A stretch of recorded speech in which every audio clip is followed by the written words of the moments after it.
I'm Chris Lagatere, and I am in Gettysburg, Pennsylvania at the National Military Park and Visitor Center. But today we are going to talk about the previous Visitor Center, which housed one of the largest private collections of Gettysburg artifacts and whatever happened to the elusive electric map.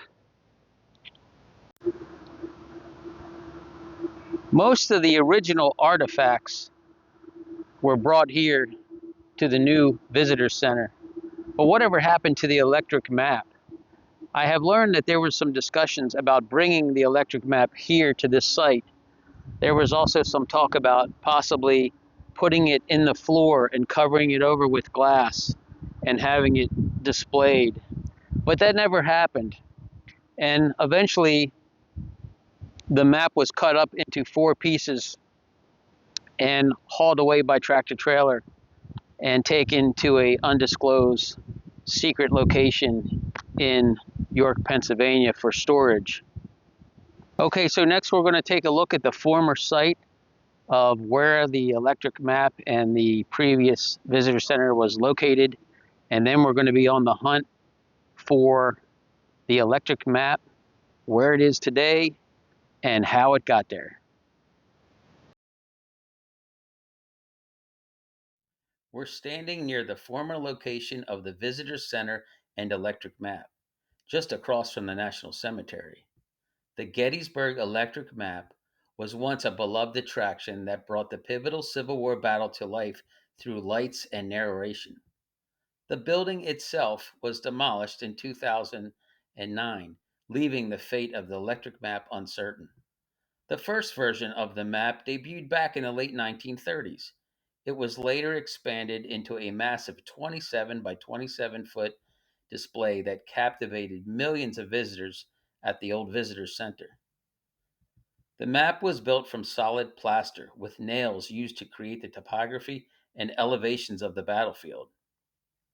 Using a system of colored lights, the map vividly traced the 3-day clash that helped shape American history, with colored lights marking the movements of Union and Confederate forces.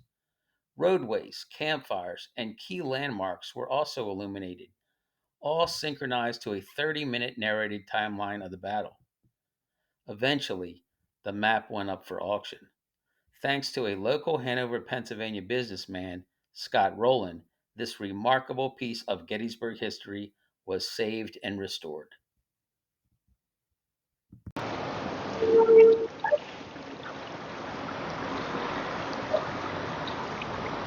Okay, so I'm here in Hanover, Pennsylvania with my son Jake, and we are looking for the building that currently houses the electric map. So we're going to walk around and check it out and see if we could find this place. It's in an old bank building. There used to be an arcade on the top floor, and then beyond the arcade, which I don't believe is there any longer, there's a set of double doors, and through those double doors in the back of that building is where the legendary electric map now resides. So here's a bank building on the left side, the old Hanover Savings Bank, and then I see an arcade sign up here in front of us. So that appears to be the building.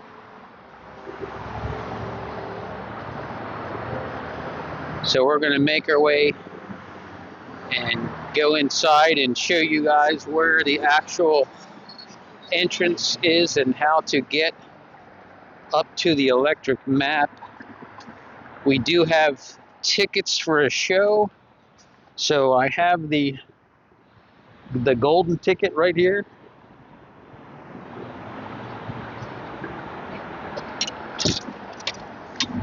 Here we are.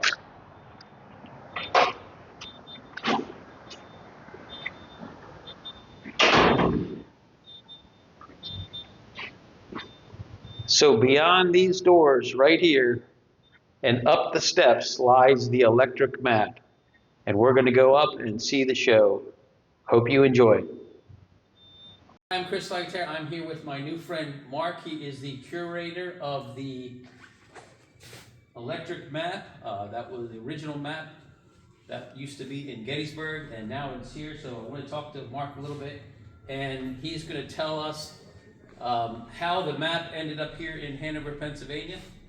So Mark, it was back in 2012 was when they the map was kind of cut up, and a little bit before then. I think we're looking probably 2008 when the old visitor center was cleared out. The map was chopped into 4 pieces, and the pieces are just the right exact size to fit inside a tractor trailer, and they were hidden away up on I-83 north of York at the Kinsley Truck Yard. Okay, so then from there, Scott, who decided he was going to Scott Rowland, he's a purchase the local businessman. He'd retired and bought this kind of on a whim. He had this building and was looking for something to, promote Hanover and give Hanover some identity. He knew there was a Civil War battle here, and he thought this would be kind of a neat thing to have in Hanover. So did he, I guess before he got involved with the auction of the actual map, did he kind of think this through, like, hey, do I actually have a place to put it? Because, like, where do you store this thing? Right. Well, he had this building already.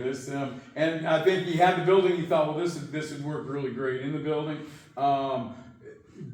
Before he he had already bought it, and he had a couple of structural engineers come up here. The map weighs somewhere between 10 and 15 tons. It's a lot of weight up here. A 19th century building would simply not hold that kind of weight.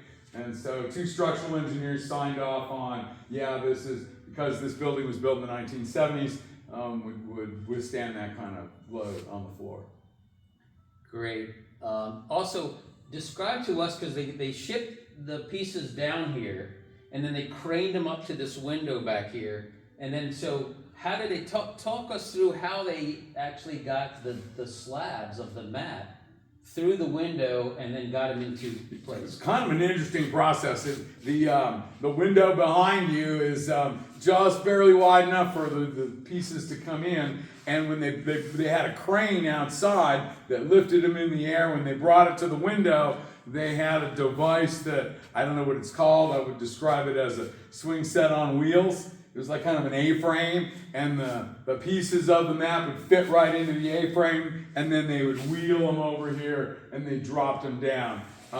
This map was it was not only sawed into 4 pieces, but all the wiring was destroyed at that time, so everything had to be completely rewired, and that was something that Scott and a friend of his did basically themselves.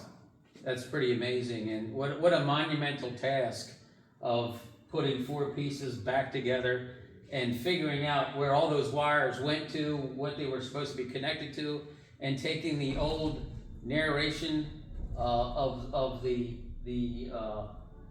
history of the map and the battle, and trying to put that all together with the lights. I mean, how long did that take? 2.5 years. 2.5 years of nights and weekends, and with Scott and an electrician friend of his. My understanding is there's 7 miles of wire running under this map, and something like 3,000 electrical connections running back and forth. Scott's an engineer, so this is now way over engineered. It is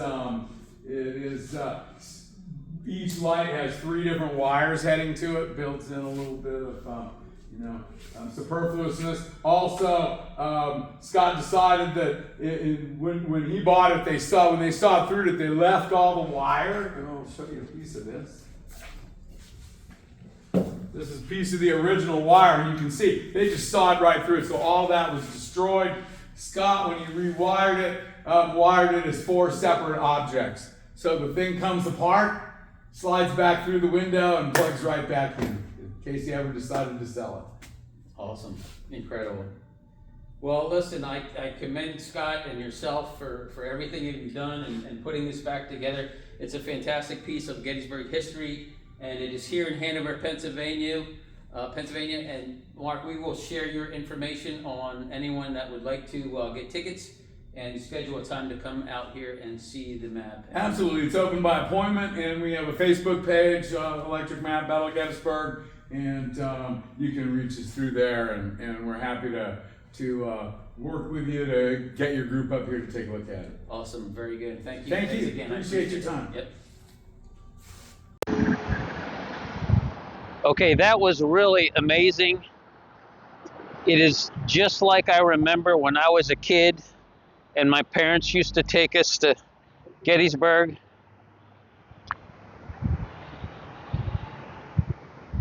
It's pretty amazing that somebody had purchased the map and took the time and the initiative to actually put all those wires together. And it took about 2.5 years for them to do that, which is pretty amazing. Nights and weekends. And we're in the back parking lot. So I'm going to show you where they had to set up the crane, where they had to bring in the tractor trailers, and how they lifted it up and got these big, huge, heavy slabs of plaster into the building. So we'll walk around this side here.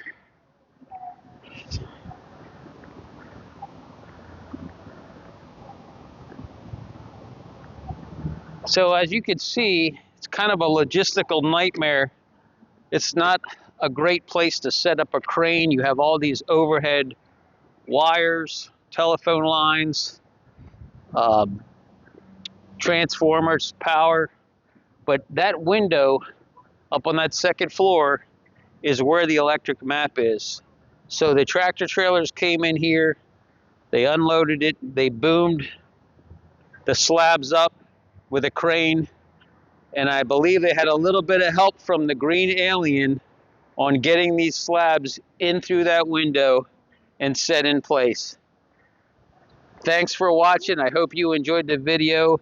If you did, smash that like button, and I'll see you on the next one.